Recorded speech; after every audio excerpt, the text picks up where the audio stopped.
ગીર સોમનાથના ઉનાના ગાંગડા ગામે નદીનો પુલ તૂટ્યો। રૂપેણ નદીનો પાળો તૂટતા નવા પ્લોટ વિસ્તારમાં ઘૂસ્યા નદીના પાણી। નવા પ્લોટ અને નજીકના ઊંટવાડા રોડ વિસ્તારમાં નદીના પાણી ઘૂસી ગયા। નદીના પાણી ઘૂસતા 250 લોકો ફસાયા હતા। વહીવટી પ્રશાસને તમામનું રેસ્ક્યુ કરીને સલામત સ્થળે ખસેડ્યા।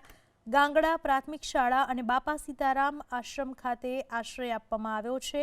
115થી વધુ લોકોને રહેવા જમવા સહિતની પ્રશાસને તમામ સુવિધા ઉપલબ્ધ કરાવી। કામગીરીથી તમામ લોકોનું સુરક્ષિત સ્થળાંતર અને મોટી જાનહાનિ ટળી।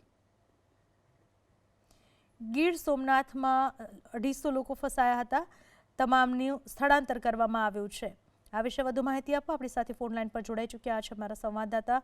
કેટલા લોકોનું કઈ રીતે ક્યાંથી રેસ્ક્યુ કરવામાં આવ્યું છે અને પાણી કેટલા સમય સુધીમાં ઓસરી શકે છે?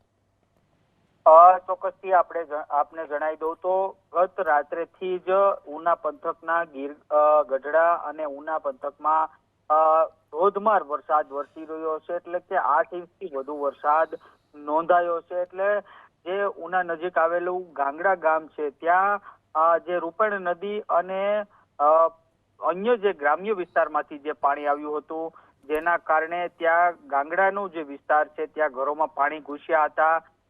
ખૂબ પાણીનો પ્રવાહ વધતા ત્યાંથી 250 લોકોને રેસ્ક્યુ કરી નજીકની હોટલ અને અન્ય જગ્યાએ ખસેડવામાં આવ્યા હતા। હજુ પણ ગીર સોમનાથના ઉના અને ગીરગઢડા પંથકમાં મેઘરાજા છે તે ફરી મહેરબાન થયા છે।